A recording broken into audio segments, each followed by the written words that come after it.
I'm Emma Curtin, host of a new true crime podcast called Murder Archives. It's set in Toorak in 1929 about the murder of Norma Reese McLeod. Search for Murder Archives where you're listening right now. If you've said the answers or the... when you, it's like doing stand-up, you do 3 gigs a night, you can't remember whether you have done the setup for a callback kind of brain thing. goes into overload because you can't... How many interviews do you reckon you did on radio as Russell Coyte? Probably about 40 or 50. Wow. Because the thing is, if you offer like Bathurst FM, even Adelaide Perth, they're all going to take you up. There's not one station that's going to say no to Russell Coyte, I reckon.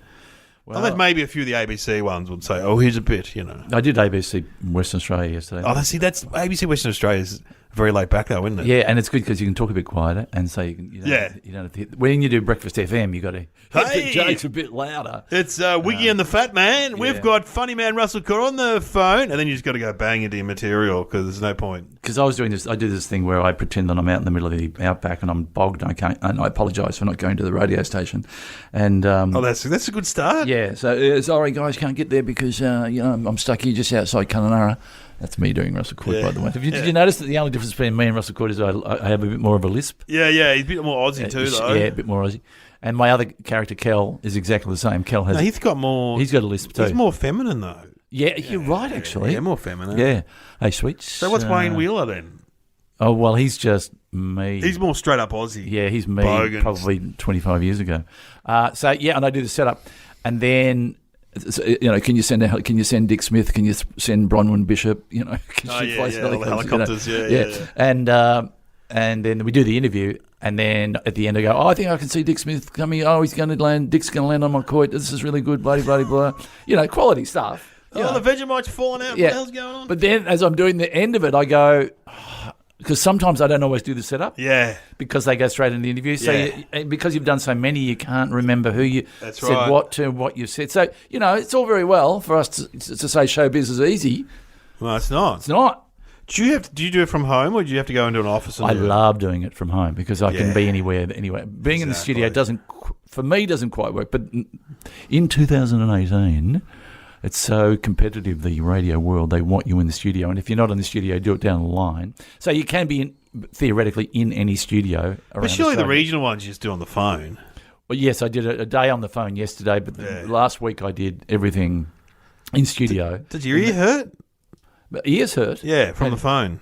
Your ear hurt from the phone. Well, I did it with, I've got those little Apple things, which apparently don't sound as good, but I just did that walking around my office. And then I can stand up and move my arms around. And go down the shops. Yeah, well, there was a time, we got time for this. Last time I was doing Russell Coyte, I was at a breakfast radio station at about 5:30 in the morning. I got a call that my father had gone into hospital and that I had to go down and see him. So I was doing...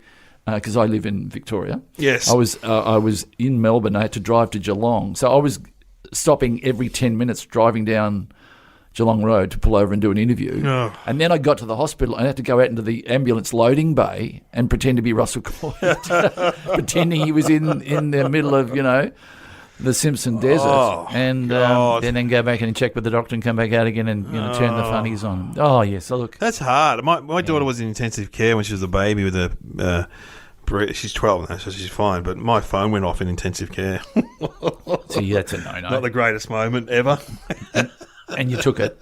I took it. It was someone about a gig. Yeah, no worries. $400 cash. I'll be there. Yeah, no, I'm in hospital with my daughter. Yeah, no, all right. Oh, is that the music? We should. Oh my God. Yeah, that's the sign that we're just probably prattling on a little bit too much. Hello and welcome to Somehow Related, and now please welcome your hosts Glenn Robbins and Dave O'Neill. Well, welcome to the podcast, Somehow Related, and it is where we get two topics, and they don't seem related, do they, Glenn? But they are. No. And we get the answer then from Sam, our lovely robotic help. And also, if you're wondering about the show and you're really intrigued, go to the show notes, and it'll have links to stuff we talk about. Yeah, so film clips or... All of Glenn's 40 radio interviews are on there. It's amazing listening. Hear him do the same joke over and over and the different reaction from Rabbit and the Big Boy and... There's always one nickname in the lineup. Yeah. Yeah. Oh, man, I love it. Or Whizzer. Oh, I've been in those meetings because when we did Husey, Kate and Dave, we had to work out there were two Daves. It was Dave Hughes and Dave O'Neill. What did you do? Well, it was Hughesy. And was that your idea?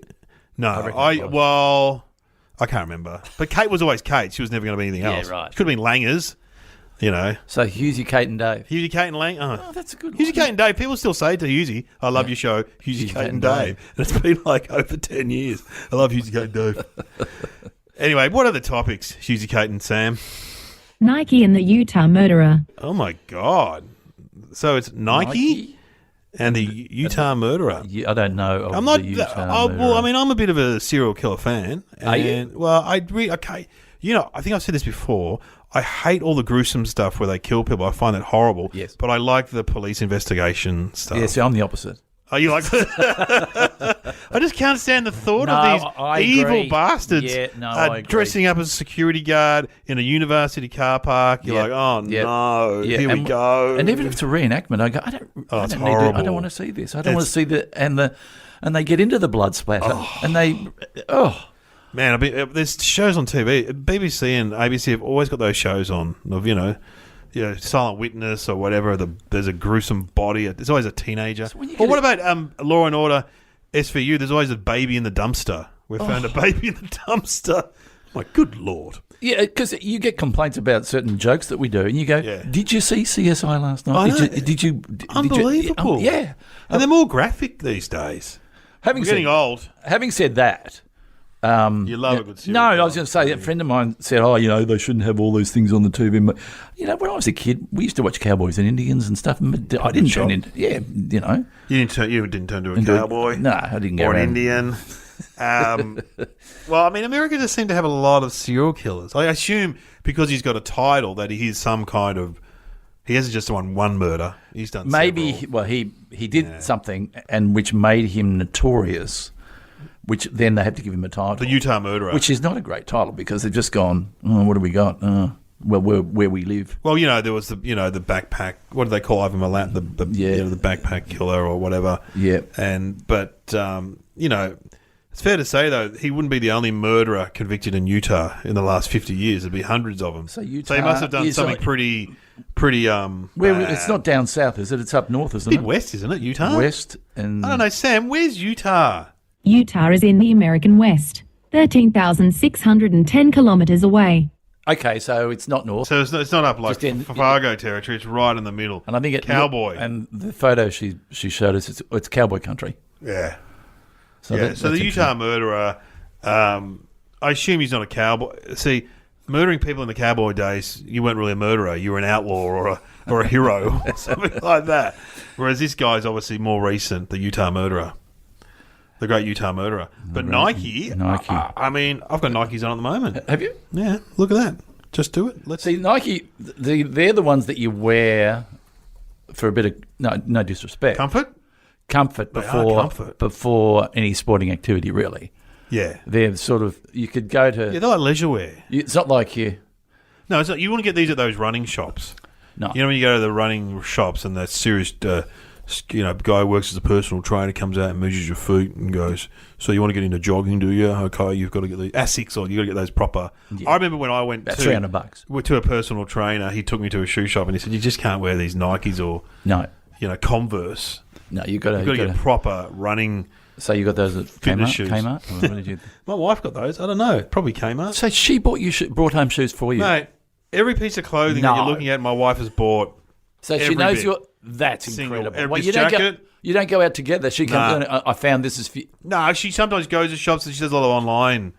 Online shopping that's her full-time job. I often say, people go, what's your wife doing? I go, I don't know, he's buying stuff on eBay, a job. And that's what she does. And do you ever knock it back or do you go, I wouldn't wear that? Yeah, sometimes I do. She's a big fan of like boots. I'm like, I don't really wear boots. Like sort of, you could sort of wear them. They're sort of like flash-looking desert boots or a suede. Please. Yeah, that kind of thing. They're a hush puppy. Yeah, so she would buy them and I would never wear them. Yeah. She goes, what about like corporate geese? I'm like, these days, what I've started to do. She bought me chinos, right? Yeah. And I'm kind of like, chinos. Yeah, you've so crossed over when you're wearing chinos. chinos. They're so comfortable. They're beautiful. and in summer, they're so cool. And also, they look a bit dressy. So now when I go into a corporate You're a Gaz man. Yeah, I am a Gaz man. Yeah, Gaz man fits me. Gaz man, because Gaz man's fat. I don't know if you've seen a photo of the man behind Gaz man. He's not a guy at school, Pete, who's actually, anyway, in my sitcom, there was a guy modelled on him, played by Dave Thornton. Pete was the face of Gazman. And it really shat me because he's not fat at all. He's a very fit, incredibly good-looking model. It's usually good-looking, grey-headed men, Gazman, isn't it? With in their early 50s. Yeah. So he would be 40s, and he gets work for Gazman, Country Road. He was riding a horse in a catalogue the other day. And then the canteen lady sticks him up in the window. There's Pete. He's actually a really good guy. But anyway, look. So Nike. And so you would... But chinos are very comfortable getting... Anyway, let's talk about Nike. But just please don't wear chinos with Nikes. I do sometimes. You know what I do sometimes? This is my new thing when I go to, say, a gig in the country where it's sort of formal. I put a shirt on with my chinos, tuck it in and put a tie on. And then the jumper. Not. Yeah. And my wife goes, you look like a stock agent. Yeah, you look like you're about to auction cows. I went, good. That's the look I'm going for. And seriously, you go up to Wagga or Yarrawonga and they all look like that. You're one of them. They're one of them. And so then they... And also, the tie gives the illusion that you've dressed up, yet you've got runners on. Hey? Bit of a tip for anyone. Because, you know, the idea of semi-formal in the country is just not what people expect in Adelaide or Melbourne or Sydney. Because if you can fit into the room, you're part of the tribe then, aren't you? So yeah. They accept you a little bit more. And also, if you're the comedian or whatever, you can be a little bit, what's the word, loose with your dress standards, I reckon. Yeah, of course. Yeah, but you don't want to go too far left, though. Oh, no, you can't. I've had complaints about my dress before. Yeah. He looked like a drifter, I think one of the comments was. And look, I probably did. I had an unironed shirt and jacket, and I just looked like a slob. Do you ever wear your... See, don't make the mistake that I did, which in summer I wore my Nikes without socks. Oh, no. Because once that smell gets into the... Yeah, I love socks. I can't stand wearing shoes without socks. A bit weird, but I can't stand it. No, it's not weird. Because my kids walk around the house in bare feet all the time. I'm like, and we've got like a cat litter tray. There's stuff everywhere. You just, Oh, you could... Yeah. What about the backyard? What are they... Yeah, they wear no bare feet. One of them's been stung by a bee twice. Probably the same bee. And yet they still continue to wear bare feet. Are they drinking and smoking as they wander around? Yeah, my nanny used to wear bare feet all the time in the kitchen when she cooked. Like a real, I don't know whether it was a poverty thing or what it was. She just liked it. Anyway. We used to think we were hilarious. We'd walk down the beach in bare feet and then we'd stop and do up our laces. We thought that was pretty funny. Well, pretty funny. I did a gig for McDonald's, and this guy owned 5 McDonald's in Bendigo, I think it was, and he married a British woman, and I was just intrigued, and I said, so you bought out your wife she was from London, to Bendigo, and I said, well, what was that like? And he goes, the thing she couldn't get over was people wearing bare feet in the street. Yeah. Well, she said it was just unheard of in Bendigo. Yeah, in London. Britain, in London, unheard of. It does throw me a bit if someone's up at the supermarket and it does throw me a little bit. I go, you got every right, but I don't know. I went to Mullumbimby once, which is near Byron Bay, and there's so much bare feet walking going on around there. But I saw a hippie couple. Yeah, Mullumbimby? It's near Byron Bay. Oh, yeah, inland. It's inland, that's right. And that's where all the people that settled Byron Bay have moved to, because Byron's too commercial. Man. It's a dreadlock or two. Oh, man. And I saw a hippie couple, and the guy had bare feet, but the girl had socks on. I'm like, come on. Make a commitment to the bare feet. Let's have a chat. Just sit down. I'll buy you a coffee. Let's just go through a few basics. Now, I've got a Gazman catalogue here, and I'm just going to show. That's the friend of mine there who's modelling, and you can see what he's wearing. That's what I want to see next time I come to town. Don't you love it, though, when someone changes their look when you haven't seen them for 10 years or something like that? They used to be a hippie, and now they're corporate or... Yeah, I know. It's funny, isn't it? And they get a bit caught out when they realise that they're catching up with someone like you who knows the other them. Yes. And they're being the new them. Now, we used to play in bands in the 80s, and there was a band called Razor Babies. Yeah. And the lead singer had the full-on punk haircut and the leather jacket and the earrings. About a year later, we saw him in the city, and he was wearing a suit. And he goes, I'm working for my dad's merchant bank now. He's going, oh, transformation. Well. Okay. So, I hate to say it, and I know we talked about this earlier, but if you were a murderer, what would be your shoe of choice? A shoe? Oh, wow. Well, I think most murders aren't, by what I've read in my books, most murders are normally domestic and they're not planned. It's just, but these serial killers plan stuff. Yeah. So you would think they wouldn't wear a boot because it would leave a big if you wore a bloodstone, it would leave a big print. shoe mark. Yeah, that's the first thing they look for, especially if there's soft ground around. Because, you often read these cases where, the serial killer, obviously, he could have been a policeman or he has knowledge. But these days, you can just Google that stuff. So before they're going out to kill someone, they're like, okay, bring some bleach, plastic bags. Yeah. What's that blue, that lot? Yeah, that's right. Do all that stuff. You probably, if you want to make a bit of a getaway, you'd want a shoe that was... a running shoe. A shoe that made you... It's like that guy with those horrible murders near the football ground back in Melbourne, remember? It was on Underbelly. When they came to the guy was a runner. He ran in, did the shooting, and then he ran off again. Yes. Yeah, Mooney Ponds or something like that. It was somewhere out that way. Somewhere, near where I grew up. Yeah, it was. Yeah. So he ran over a bridge, didn't he? He ran over a footbridge. Yeah. He was the running killer or something. The running killer. Yeah, something like that. But the thing I'll say about Underbelly, they only shoot each other. They rarely shoot a stranger or something. Yeah. But occasionally there's a mistaken identity where they think you're Carl Williams or something like that. Yeah. They have a crack at you and you're like, I'm not that guy. Yeah, because they could. It's easy to get it wrong. I mean, when we did the comedy club in Carlton, they used to I remember the manager saying, "Don't talk to the table down the front," because it was Alphonse Gangitani and all those guys. Save him. But they were laughing. So what do you guys do? You do a bit of... anyway, we'll keep moving. You just want to tell them to be quiet or just... if they... why didn't you laugh? Criminals. Because you're not funny, mate. So, I'm... Okay. Well, I don't really have a theory on this. I reckon Nike... do you reckon it's specific to the Nike... to the Utah It must be murderer? Nike. Yeah, so it's not just runners. We can rule out Adidas and Puma. Yep. Interesting fact, Adidas and Puma, I think it was owned by two brothers, and they split and formed two separate companies on separate sides of the river in Germany. There we go. Somehow related. There's something for nothing. I think it was Adidas Puma. Anyway, something for nothing there. I reckon... Are you want Think Music? Yeah, let's think. What can we Because I even though if you've decided what it is, I still enjoy the Think Music. Okay, what are we going to have? What is there, a Nike ad? There must be a Nike ad. Is there... Well, they say just do it. we'll have a Nike ad. Yeah. Smash, little man.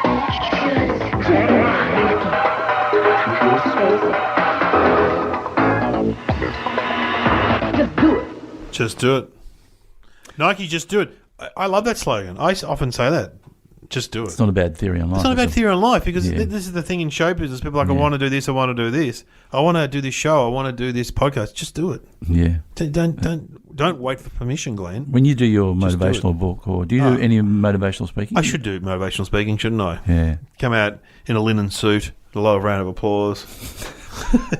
Ladies and gentlemen, you can do it. Yeah. I've seen those guys before, and some of them aren't very good. I reckon I could do a better job. Nobody turned up. I was asked to host, and nobody came. Oh, no. I like three, and it was like, come on, everybody, let's get clapping. And it was like 3 people. I feel like Anthony Robbins or one of those guys. Obviously not him, it was up in Brisbane, and everyone meant well, and I was paid well, but yeah, it was just nobody there. It was really sad. And they always have a book, and now these days they occasionally have a self-published book. Yeah. Called, something like You Can Do It.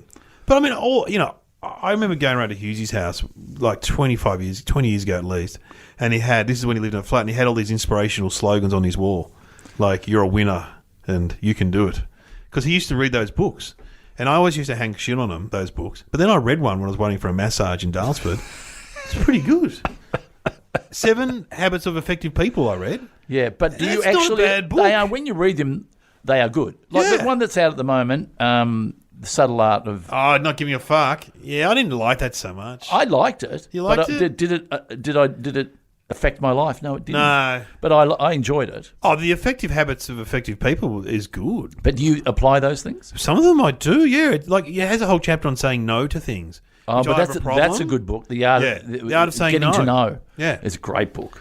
Yeah. Which Anyway. reminds me, I can't do your charity benefit you asked me today. So I've been mulling when the ad was on. Yeah. Sort of.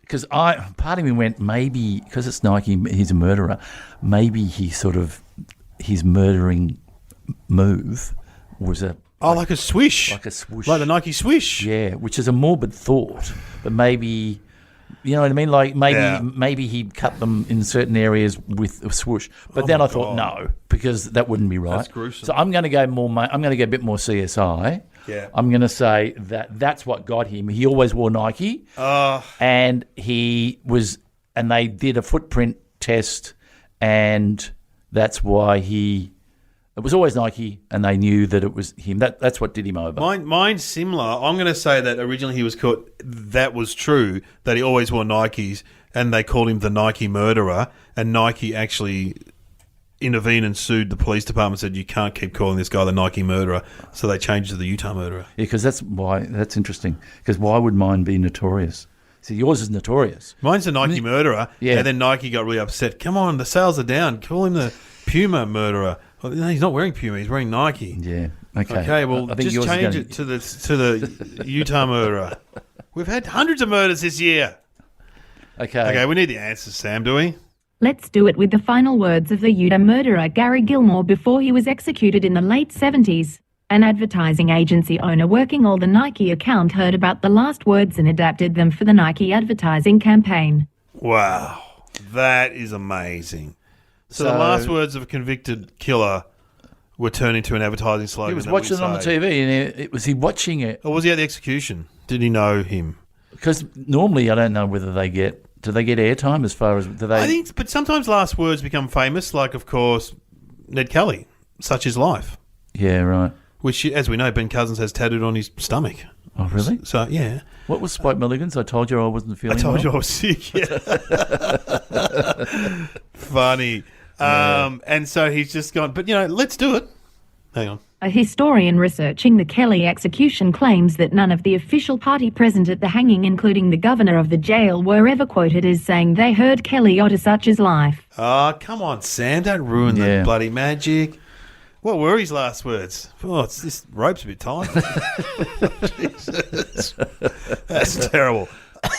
So anyway, there you go. It just goes to show, always, when you're in advertising, always have your ear to the ground.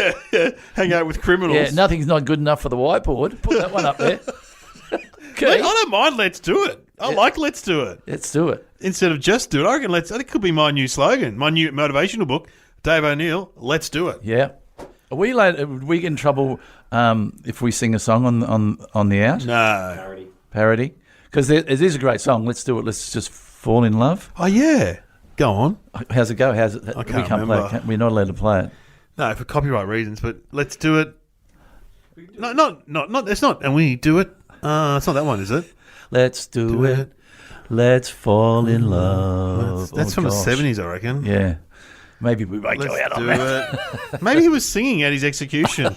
Let's do it. What do you do with those guns? Bang. I think he got shot too. But what if you were the advertising agency? No, what if you were Nike and you go, love the slogan? Would you tell Nike where you got it from?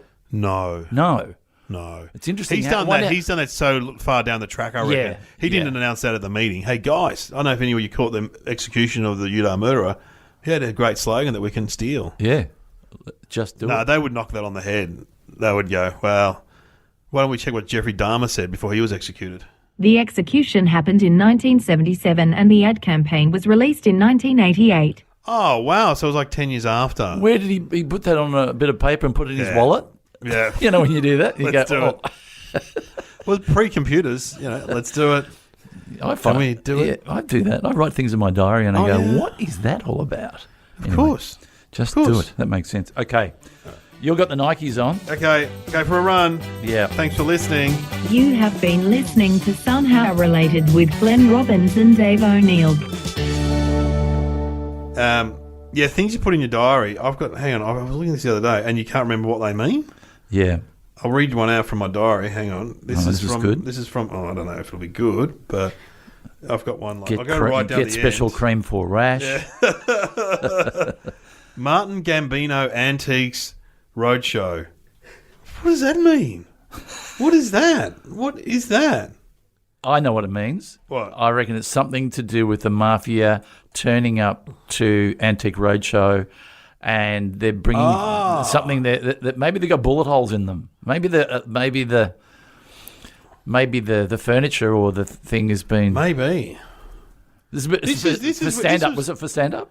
Yeah, I don't know. And this was an idea. I think this was an idea that you had, or someone had. Shows where nobody goes. An idea where I go to these places and do gigs, and I've written down prison, oil rig, Antarctica, troops, ship. You know what? I reckon you're 75% there if you've got a good title. Shows where nobody goes. Good title. That's a good title. You reckon that's a good title? It's a very good title. Shows where nobody goes is a great idea. And you go you do stuff, you do those you go Antarctica, or you go in prison, you go, I really want a title that rhymes. You know, It does rhyme. Shows where nobody goes. Oh, yeah, shows where nobody goes. Yeah. It's like, I love Hughesy, we have a problem, because that's funny. Yeah. Or Trial by Kyle. Yeah. That's a brilliant... It's a sticker. I was lying about it last night trying to think of something wrong with Dave. All I could think was Dave goes on a rave. Yeah. Dave gives a wave. Glenn in a pen. Oh, yeah. Glenn, the end. No wonder they didn't get up. They were just...